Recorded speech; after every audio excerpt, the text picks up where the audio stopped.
back in 2012, I did a number of lectures on Titanic. I was Titanicked out for a while.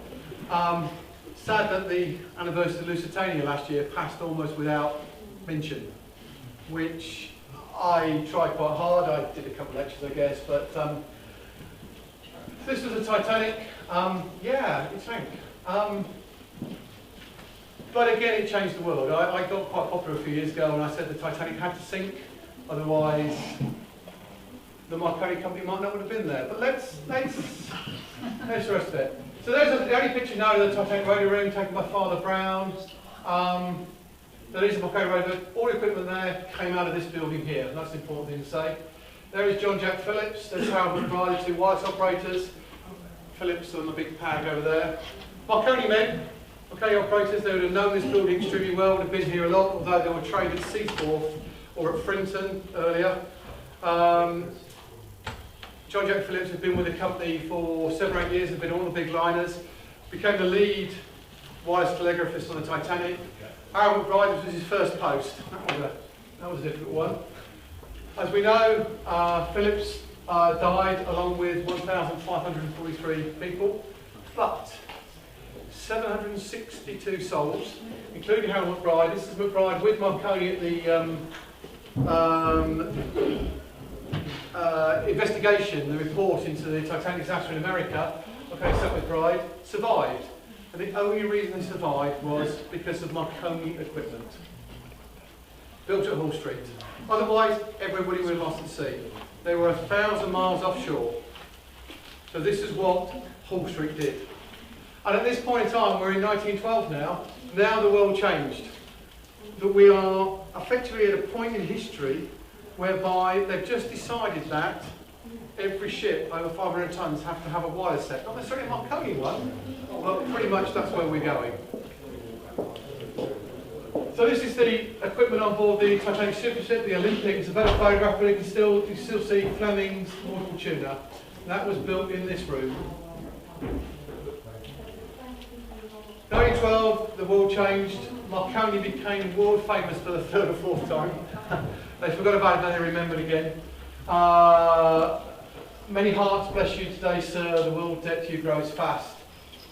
Marconi basically now had the impetus and the order. He'd already equipped the entire Royal Navy with vessels.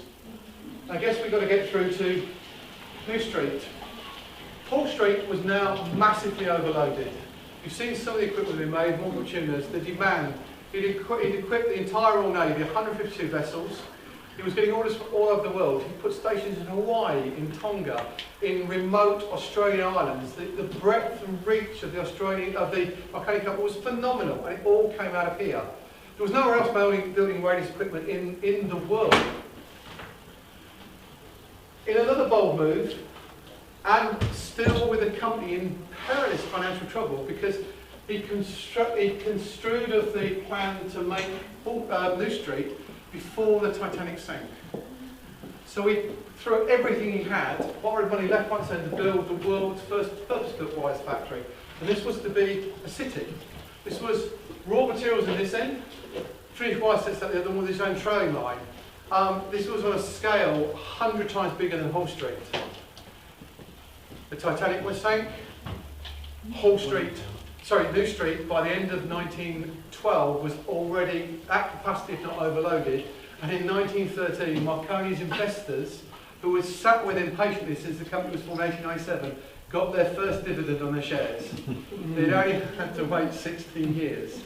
So anybody who believes that Marconi had an easy ride with the company would be misguided. So this is the Marconi New Street works. It's a whole different lecture, but I think we have to recognise that this came from where we are now.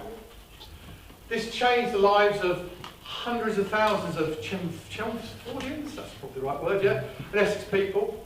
And if you take a view across the 63 Marconi sites that Tony and I identified a few years ago, of which only 2 survive. We're standing in one of the key ones.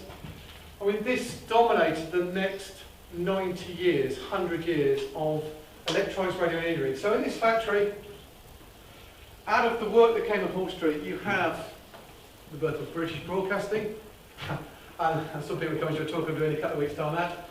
The birth of radar, the birth of television, the same engineers that did Writtle did broadcasting Ashbridge and Kirk worked on that, FM radio, the first Bomber Command radio sets, the TR-9 Spitfires, and it is the first computers, and there's a book on New Street that I did a few years ago, the rest of it.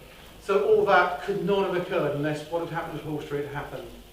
So I think we have to go back to the beginning and really look at Marconi man. On the left-hand side, as a very young lad, just 21 there in that photograph, as he came to England with just a dream, and look where it went.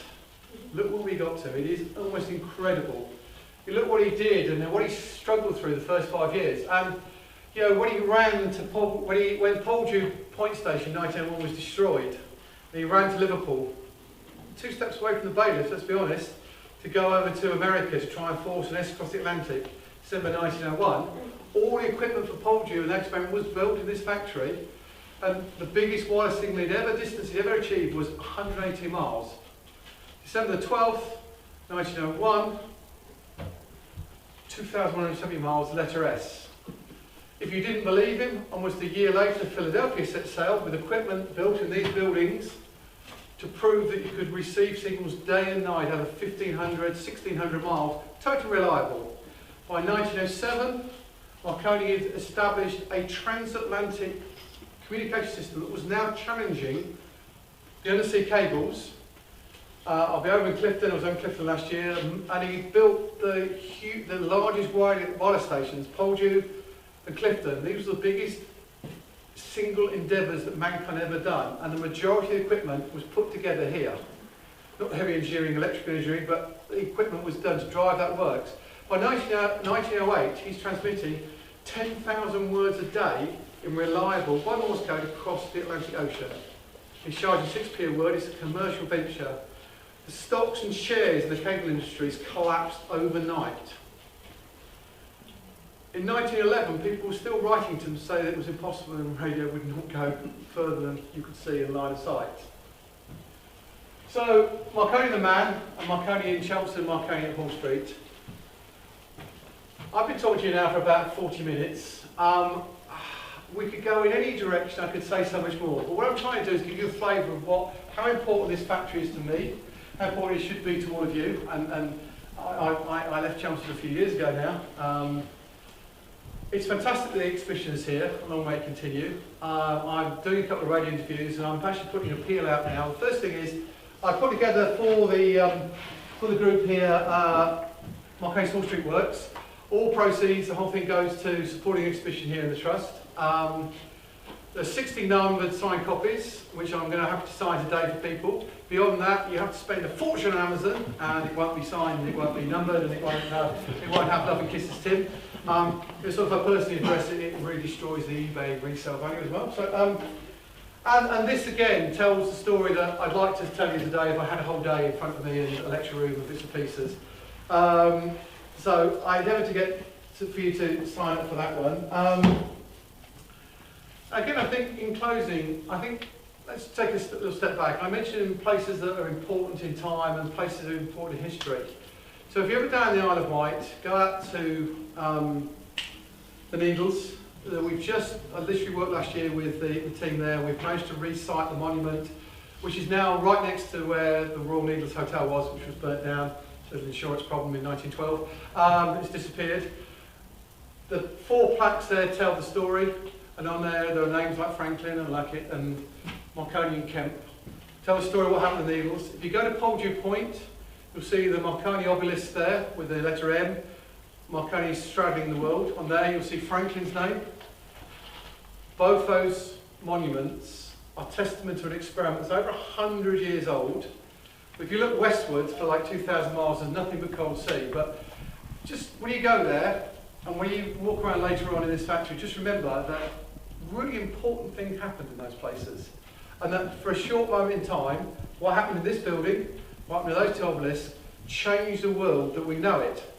And I was talking to someone earlier, if you look back in history, you could throw 100 names at me and I'd argue that very, very few of them you know, making the invention of the printing press was, you know, that's quite impressive. But the work that Marconi did and the development work was done here, and the huge rapid expansion of a rapid development of technologies from the crude galena, a crude crystal, the crude coherer, the crystal set, to the Marconi magnetic tuner, which was a beautiful piece of many, and that didn't go out of fashion until 1919. So every British warship, every military foe of the First World War, and again, let me just throw this at you.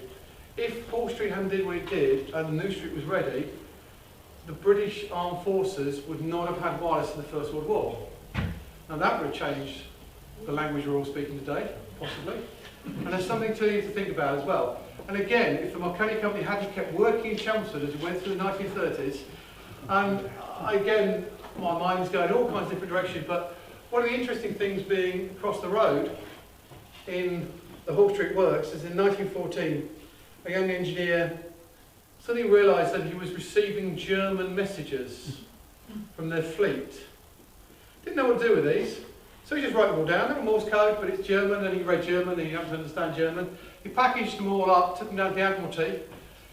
Within a year, they'd sent a network of over 1,000 intercept stations called Y stations. Hall Street was a Y station, it was an intercept station with code breakers.